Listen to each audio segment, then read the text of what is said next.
Hello मेरे प्यारे बच्चों, आज हम क्लास 9th का एक बहुत ही इम्पॉर्टेंट टॉपिक चल रहे हैं समझाने के लिए।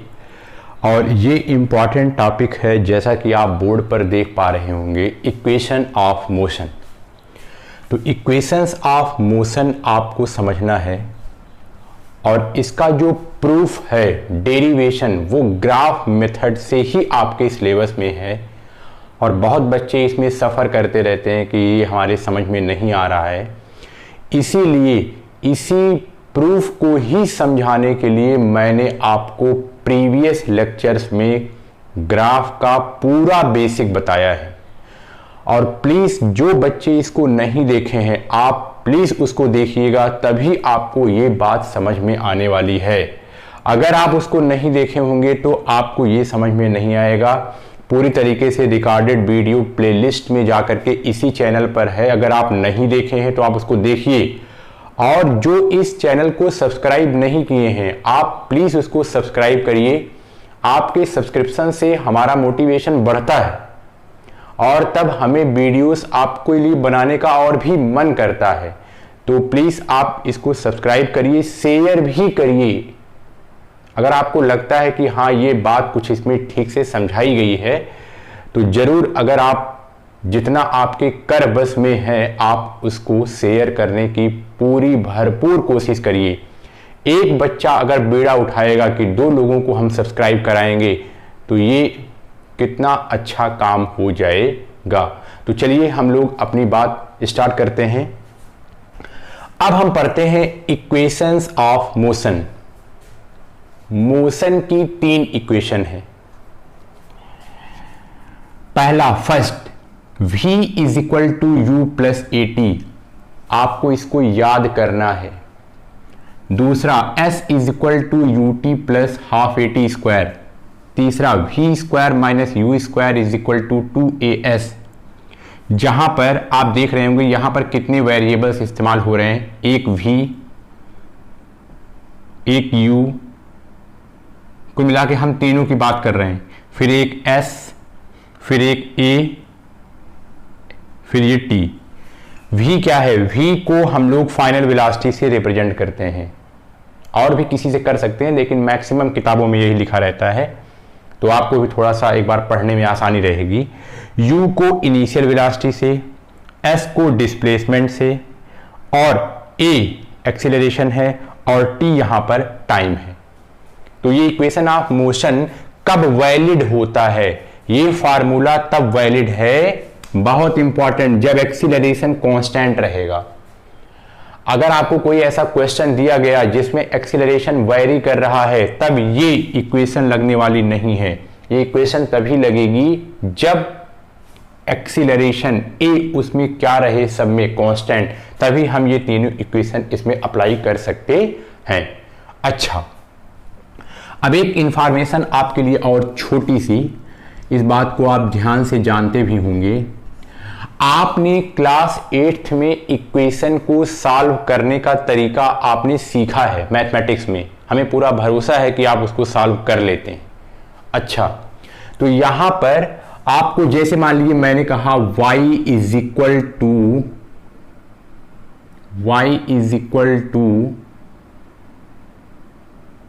3x plus 2।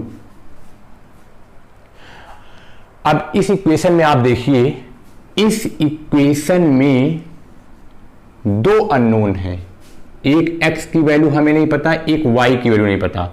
तो जब 2 अननोन होते हैं तो हमें 2 इक्वेशन भी चाहिए उस इक्वेशन को सॉल्व करने के लिए, अदरवाइज ये सॉल्व नहीं होगा। फिर से सुनिए, अगर मैं आपसे कहूं, क्या मैं आपसे कहूं x minus 5 is equal to 10, एक इक्वेशन ये है। अब इस इक्वेशन में कितना वेरिएबल है जो अननोन है, तो आप कहेंगे सिर्फ हमें x की वैल्यू नहीं पता। तो यहां पर कितने की वैल्यू नहीं पता, आंसर है 1। तो इसका ये मतलब है, एक अननोन को सॉल्व करने के लिए हमें सिर्फ एक इक्वेशन की जरूरत पड़ती है।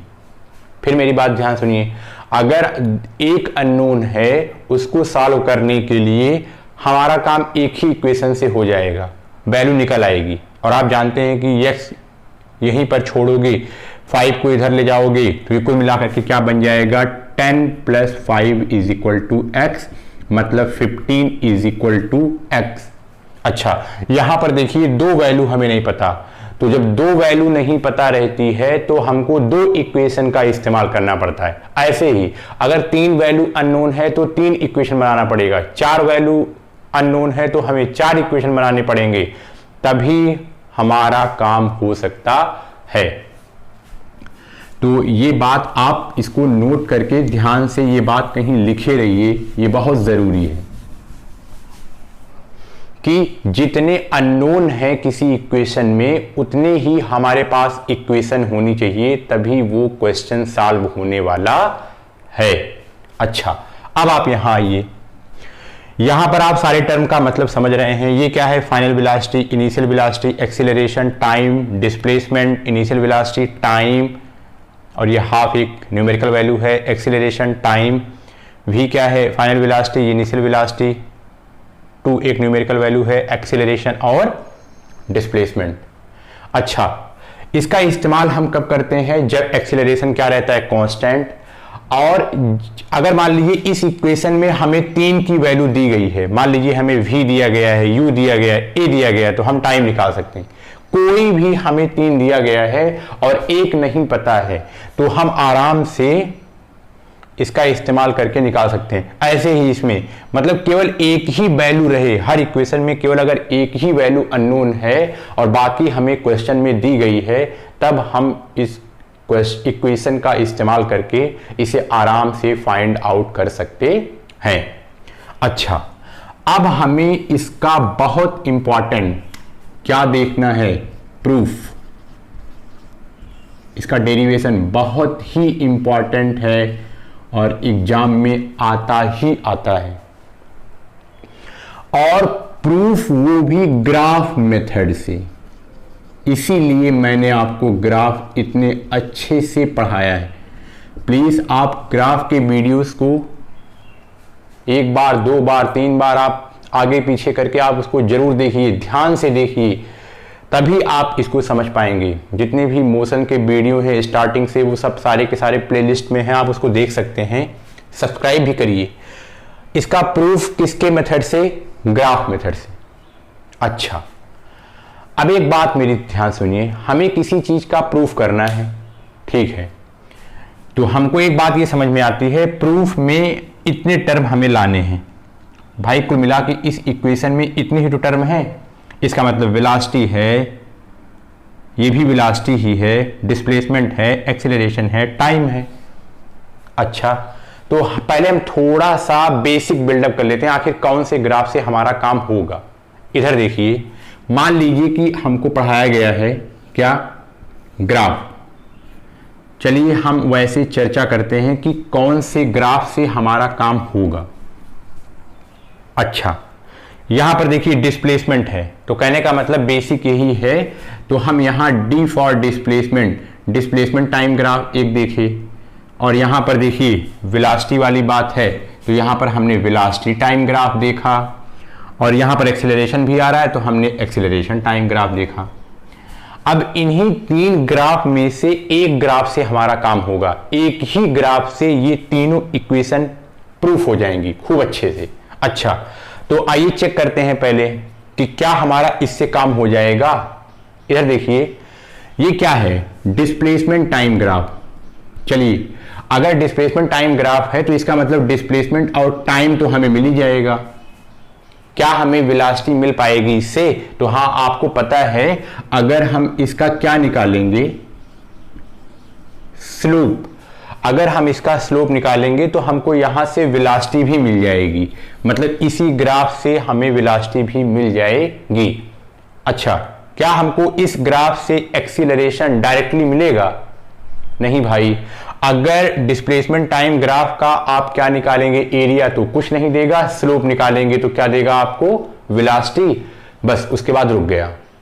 मतलब यहां से एक दिक्कत है, यहां हमें एक्सीलरेशन वहां नहीं मिलेगा, यहाँ देखिए, यहाँ पर वेलोसिटी तो मिल जाएगी, डिस्प्लेसमेंट का ग्राफ है ही है, यहाँ मिल ही जाएगा, यही एक्सीलरेशन नहीं मिलने वाला है, तो इसीलिए हम इसका इस्तेमाल नहीं करेंगे।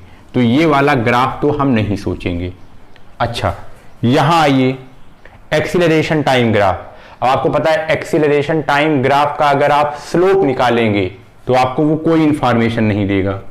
चलिए ठीक है, एक्सीलरेशन टाइम ग्राफ का अगर आप एरिया निकालेंगे तब वो आपको वेलोसिटी की इंफॉर्मेशन देगा।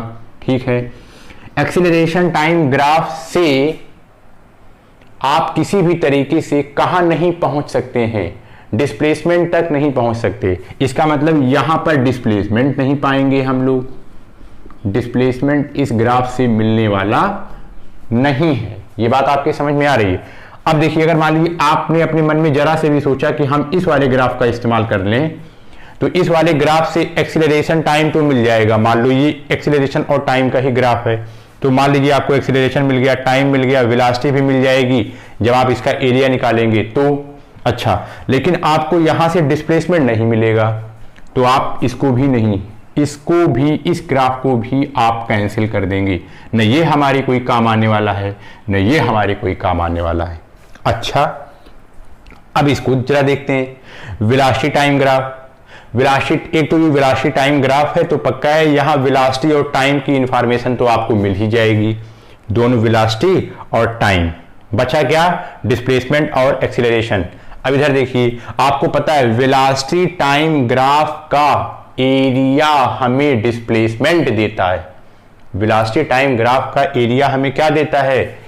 इसका जब हम लोग क्या निकालेंगे एरिया, तो हमें क्या मिलने वाला है? डिस्प्लेसमेंट। अच्छा, मतलब डिस्प्लेसमेंट भी मिल गया। चलिए, अब बचा एक्सीलरेशन। और आपको पता है वेलोसिटी टाइम ग्राफ का जब हम स्लोप निकालेंगे तो हमें क्या मिल जाएगा? जब हम स्लोप निकालेंगे तो हमें एक्सीलरेशन मिल जाता है। तो इसका मतलब यही वो ग्राफ है जिससे हमको क्या प्रूफ करना है? ये तीनों इक्वेशंस ऑफ मोशन। तो इसका मतलब वेलोसिटी टाइम ग्राफ से ही इक्वेशन प्रूफ आराम से की जा सकती है। तो इसको हटाया, इसको हटाया, इसको आप समझ रहे हैं क्यों? क्योंकि इतने वेरिएबल है, इतने हमको लाने हैं। वेलोसिटी टाइम ग्राफ है, ये वेलोसिटी मिल ही जाएगी। डिस्प्लेसमेंट, जब हम इसका एरिया निकालेंगे तो डिस्प्लेसमेंट मिल ही जाएगा, वेलोसिटी भी मिली, डिस्प्लेसमेंट भी मिल गया। जब हम वेलोसिटी टाइम ग्राफ का स्लोप निकालेंगे तो क्या मिल जाएगा? एक्सीलरेशन। और टाइम यहां पर है ही है, टाइम तो है ही है, तो कहने का मतलब हमें सारी चीज मिल गई। तो ये वाला ग्राफ हमारा सबसे आइडियल है। तो चलिए अब हम बिना टाइम वेस्ट किए अपना प्रूफ स्टार्ट करते हैं। तो चलिए देखिए, सबसे पहला equation v is equal to u plus a t हमें प्रूफ करना है। और अभी मैंने तय कर लिया कि अब वेलोसिटी टाइम ग्राफ से ये तीनों इक्वेशन प्रूफ हो जाएंगे। चलिए, तो अब एक बात आपको यहां पहले रफली सोचनी है कि इस इक्वेशन को प्रूफ करने के लिए हमें तीन चीज की रिक्वायरमेंट है।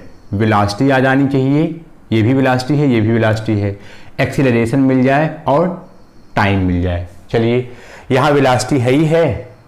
अब ये एक जनरल वेलोसिटी है, इसी में इनिशियल और फाइनल दोनों रिप्रेजेंट कर दिया जाएगा। ये वेलोसिटी है, ये टाइम है, इसका मतलब हमको यहाँ पर दोनों वेलोसिटी तो आराम से मिल ही जाएगी क्योंकि ये वेलोसिटी टाइम ग्राफ है। अच्छा, एक्सीलरेशन कैसे मिलेगा? तो आपका दिमाग काम कर रहा होगा। वेलोसिटी टाइम ग्राफ का हम क्या निकालते हैं? स्लोप, तभी हमको क्या मिल जाता है? एक्सीलरेशन।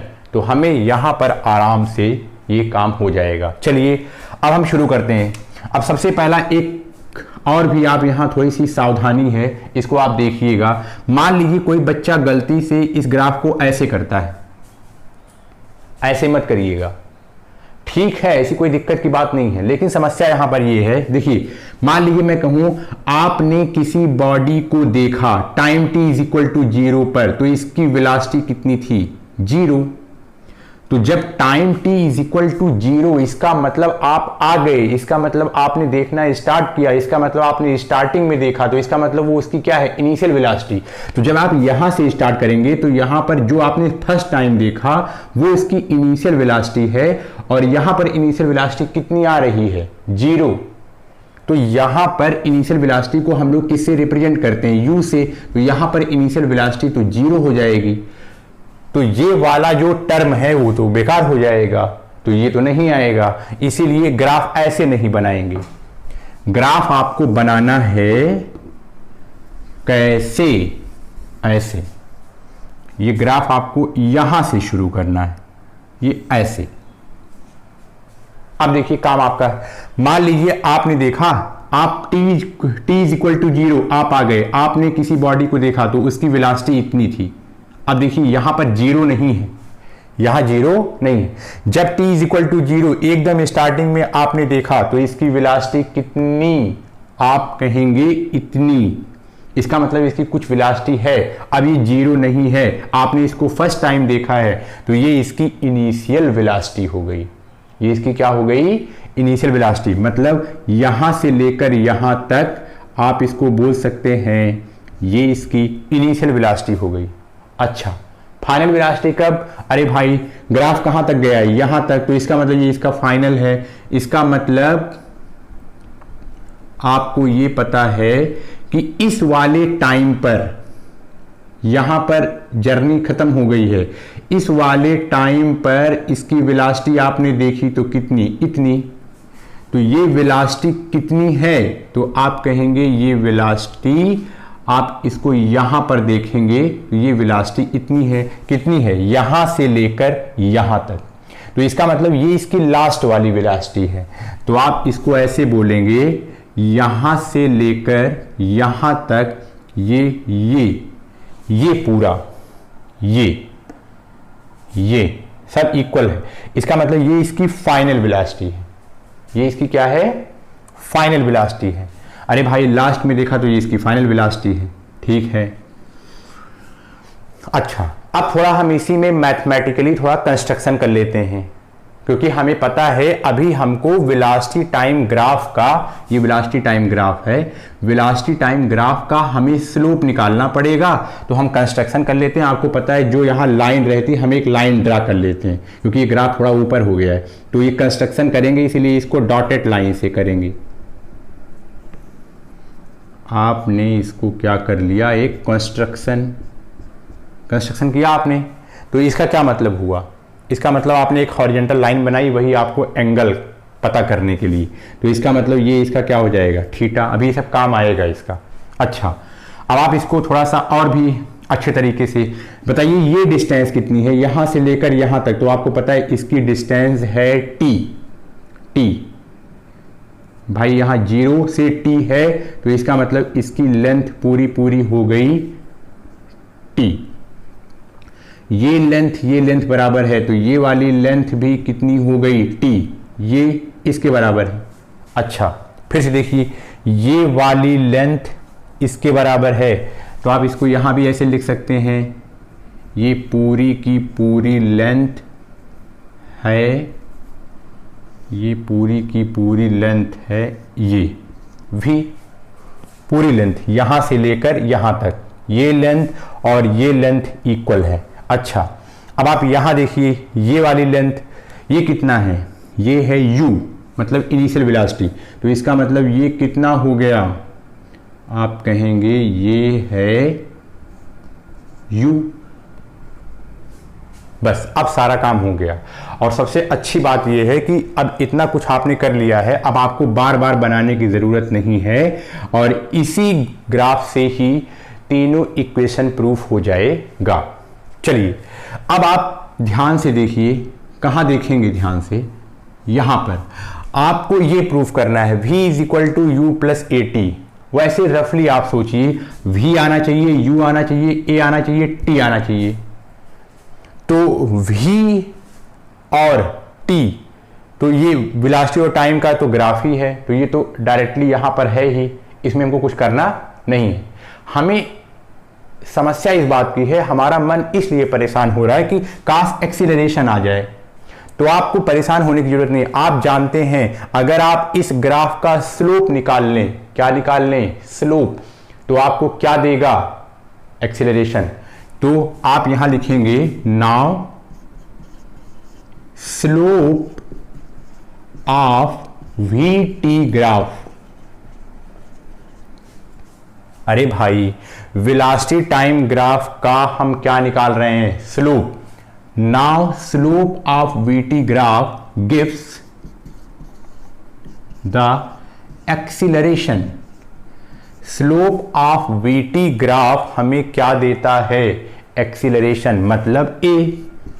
तो अगर हम वो निकाल लेते हैं तो काम हमारा हो जाएगा। चलिए एक्सीलरेशन हम लोग निकालते हैं। एक्सीलरेशन आपको बताया था कैसे निकालेंगे, आपको पता है वेलोसिटी टाइम ग्राफ का स्लोप हमें क्या देता है, एक्सीलरेशन। तो आप लिखेंगे स्लोप ऑफ वीटी ग्राफ, हाँ निकाल लिया, ये किसके इक्वल हो जाएगा, एक्सीलरेशन के।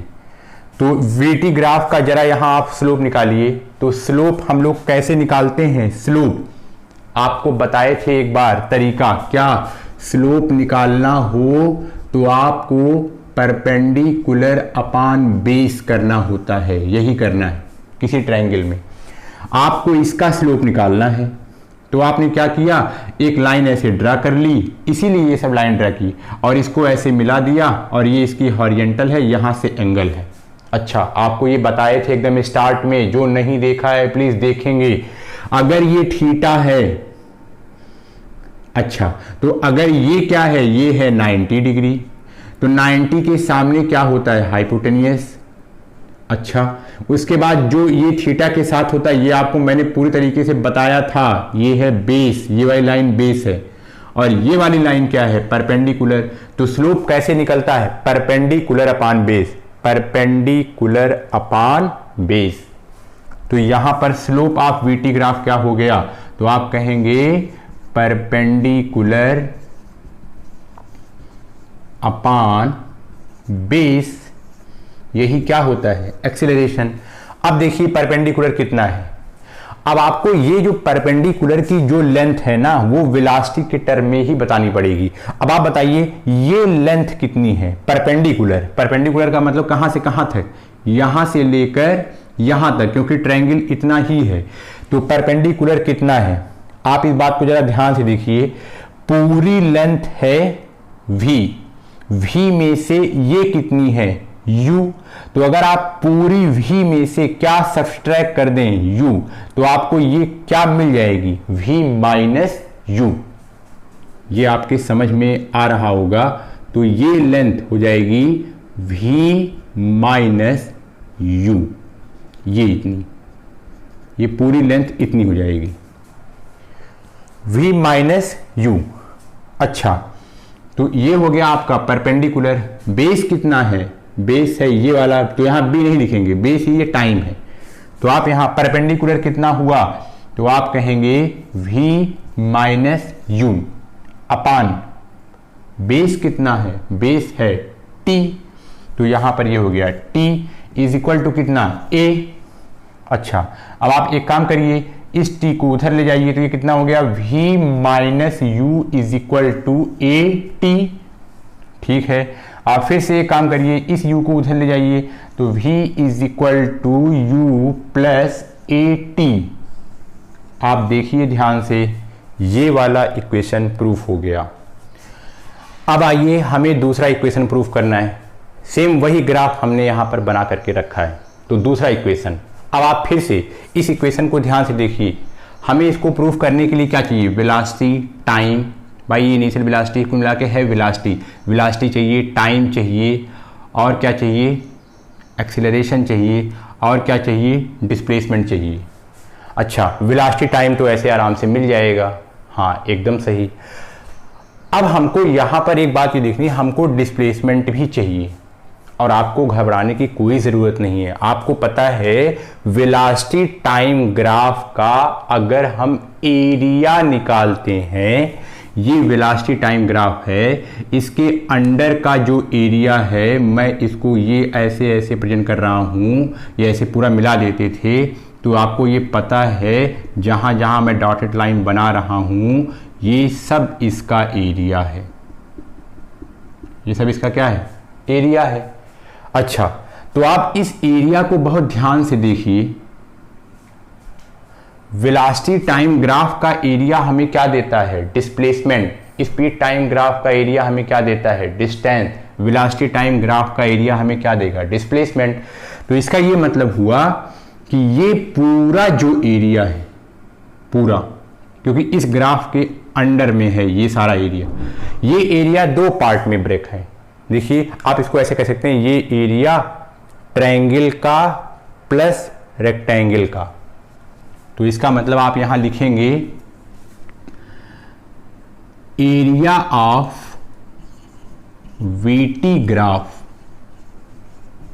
गिव्स, क्या देता है आपको, आपको डिस्प्लेसमेंट की इंफॉर्मेशन देता है। इसीलिए हम डिस्प्लेसमेंट क्यों निकाल रहे हैं, क्योंकि हम जान रहे हैं यहां पर डिस्प्लेसमेंट लाना है हमको। अच्छा, तो आप इधर देखिए, जो ये वीटी ग्राफ का एरिया है, वीटी ग्राफ का एरिया, वीटी ग्राफ का एरिया दो पार्ट में ब्रेक है। आप इसको ऐसे बोल सकते हैं, ट्रायंगल में है, आप इसका नाम कुछ रख सकते हैं। मान लीजिए मैं कहूँ ये है x, ये है y, ये है z, ये मान लीजिए o है, और ये मान लीजिए इसका नाम है p। तो इसका वीटी ग्राफ का एरिया दो पार्ट में है, एक ट्रायंगल, तो यहाँ पर ट्रायंगल का साइन बनाया, कौन सी ट्रायंगल, x y और z, x y z, x y z। तो इसका मतलब x y z प्लस यही वीटी ग्राफ का एरिया, और भी ये देखिए इतना तो था, क्या इतना है क्या, नहीं, ये पूरा ग्राफ हम लेते थे ऐसे, पूरा अंडर का एरिया। तो इसका मतलब ओ एक्स जेड पी, तो ये क्या है, rectangle O X Z P, O X Z P, ये क्या है, रेक्टेंगल, ये क्या है, ट्रायंगल। तो इसका मतलब अगर हम इसका एरिया निकाल लें तो हमारा काम बन सकता है। अच्छा, आप शुरू करिए यहाँ पर। अब बताइए कि ट्रायंगल का एरिया कैसे निकालते हैं, आपको पता है हाफ, ध्यान दीजिएगा। देखिए इस इक्वेशन में हाफ है, हमारा कुछ काम बन रहा है, मुबारक हो। हाफ इंटू बेस, बेस कितना है इसका, बेस कितना है, यहाँ बी नहीं लिखेंगे, ये क्या है, टी, बेस भाई यहां से लाए थे, ये है टी, तो ये भी टी, तो बेस कितना है, टी। तो इसका मतलब हाफ इंटू बेस, मतलब एक बार पहले मैं फार्मूला ही लिख देता हूं, half into base into perpendicular height, इसकी हाइट, प्लस रेक्टेंगल का ये एरिया है, सॉरी हाँ रेक्टेंगल का एरिया है, तो लेंथ इंटू विड्थ। तो आप इसको ऐसे कर सकते हैं, हाफ इंटू बेस कितना हुआ, बेस है ये वाला, तो ये कितना हो गया, टी, इंटू हाइट कितनी है इसकी हाइट कितनी है, मतलब ये परपेंडिकुलर हाइट, इसी ट्रायंगल का ही तो निकाल रहे हैं। परपेंडिकुलर हाइट आपको पता है v माइनस यू। अच्छा, ये देखिए इसका पूरे का एरिया आ गया, हाफ बेस टाइम हो गया हाइट v माइनस यू। अच्छा, प्लस अब दूसरा एरिया ऐड करो, l इंटू बिट। तो मान लीजिए अगर ये कहूँ मैं इसकी l है, तो ये l कितनी है, आप कहेंगे t। अब इसका एरिया निकाल रहे हैं, तो ये कितना हो गया, t मल्टीप्लाइड इसकी बिट कितनी है, तो ये देखिए ये u है, u, तो ये हो गया u। तो आप इसको ऐसे भी लिख सकते हैं, कैसे, इसको लिख सकते हैं ऐसे ut, देखिएगा ut मिल रहा है, ut मिल गया, प्लस हाफ मिल गया, a, अभी a इसी में ढूंढते हैं, उसके बाद t स्क्वायर। अच्छा, अब इसको थोड़ा सा सही कर लेते हैं, क्या सही कर लेते हैं, ये सब किसका है, वीटी ग्राफ का एरिया, वीटी ग्राफ का एरिया। और आपको पता है वीटी ग्राफ का एरिया आपको कौन सी इंफॉर्मेशन देता है, डिस्प्लेसमेंट। तो डिस्प्लेसमेंट क्या है, s, तो आप इसको यहाँ s भी लिख सकते हैं। तो s इज इक्वल टू, यहाँ इसको मैं पहले लिख ले रहा हूँ, कोई दिक्कत नहीं है, आप प्लस में है तो चाहे इसको आप पहले भी लिख सकते हैं, जिससे आपको थोड़ा सा और भी समझ में आए। तो ये हो गया ut, अब इसको मैंने लिख लिया पूरी बात को यहाँ पर।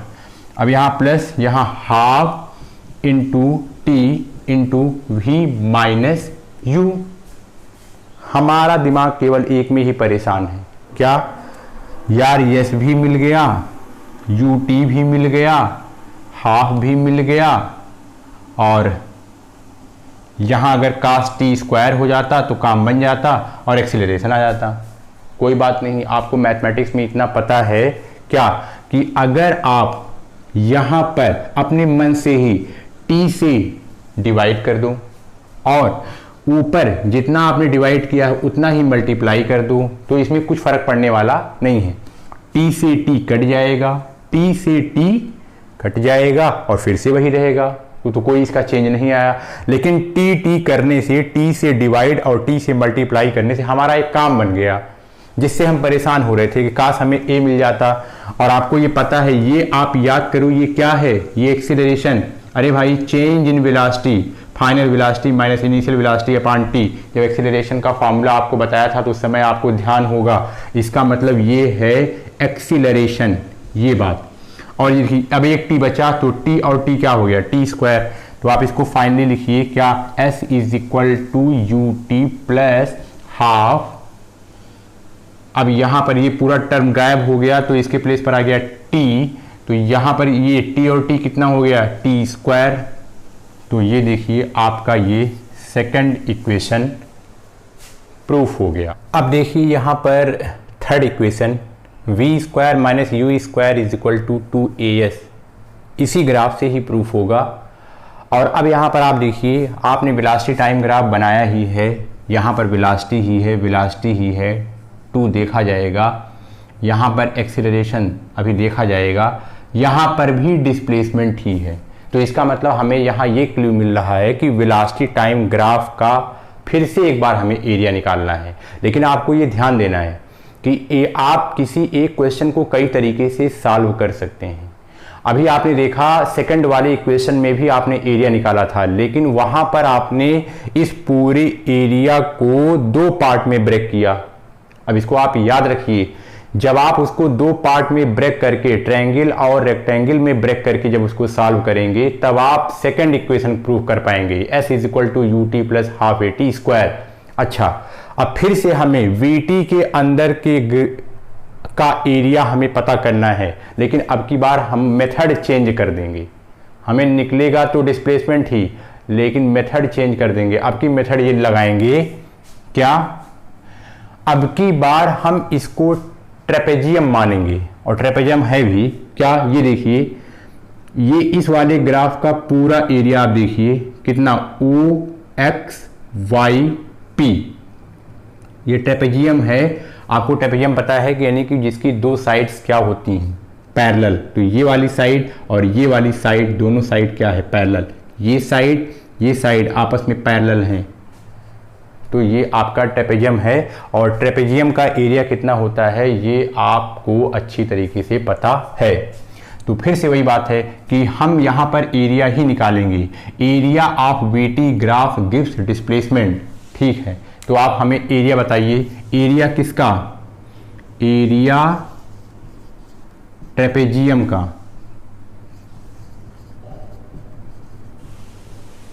तो ट्रेपेजियम का एरिया क्या होता है, इसका एरिया होता है हाफ इंटू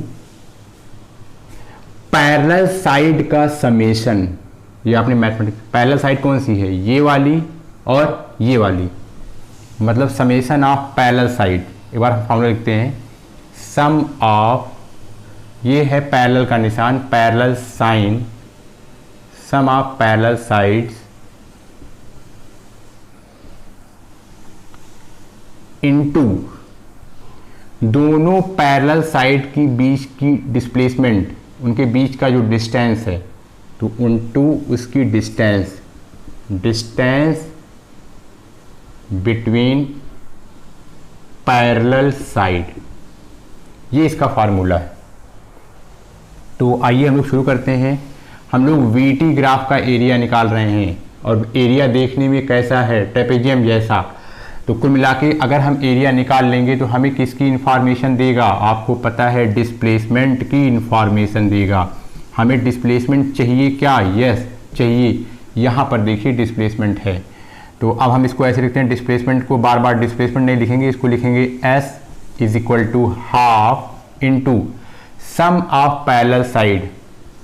पैरेलल साइड का सम हम डायरेक्ट लिख रहे हैं, मतलब ये कितना हो गया, एक साइड ये है पैरेलल, दूसरी वाली ये है, तो इसका मतलब इसकी लेंथ कितनी u और इसके पूरी की लेंथ कितनी, ये देखिए ये है v, तो इसका मतलब ये कितना हो गया, आप कहेंगे v प्लस u।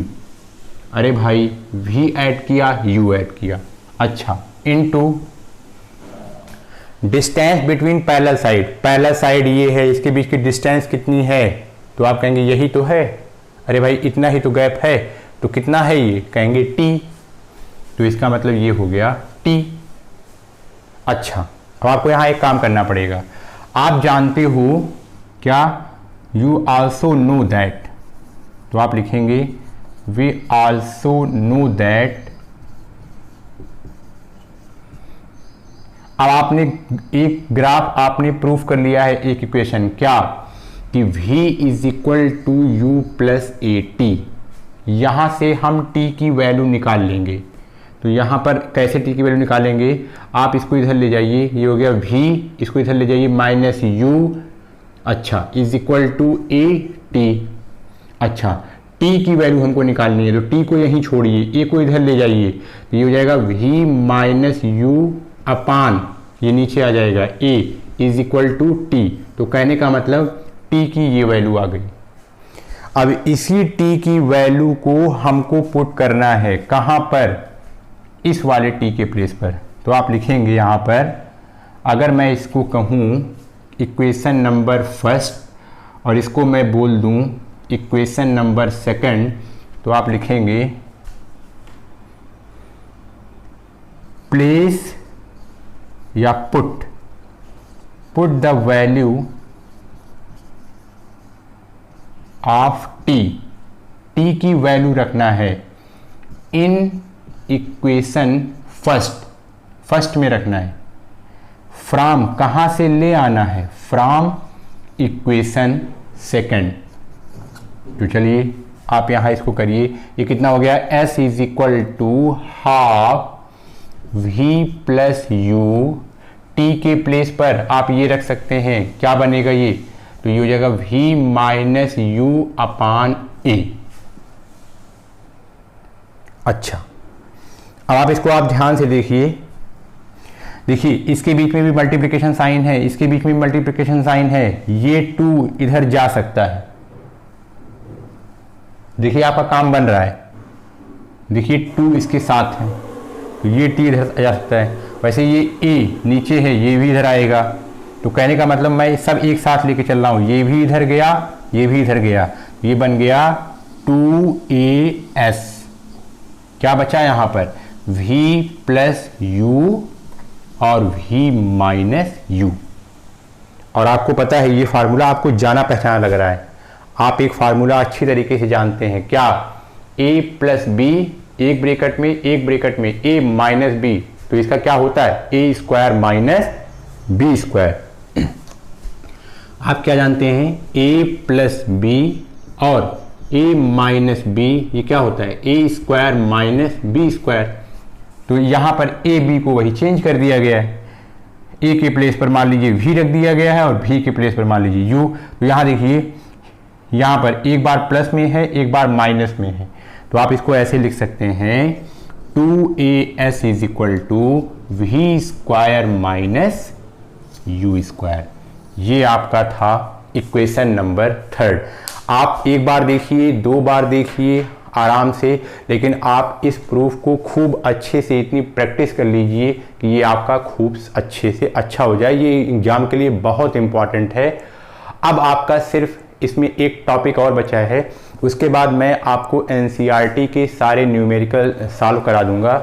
और तब तक आप जो इसको नहीं देखे हैं प्लीज़ आप उसको देखिएगा, पिछला वीडियो भी देखिएगा और आप अपने एग्ज़ाम के पॉइंट ऑफ व्यू से इसे खूब अच्छी तरीके से रिवाइज करिएगा। Thank you. अपना और अपनों का ख्याल रखिए। बहुत बहुत धन्यवाद।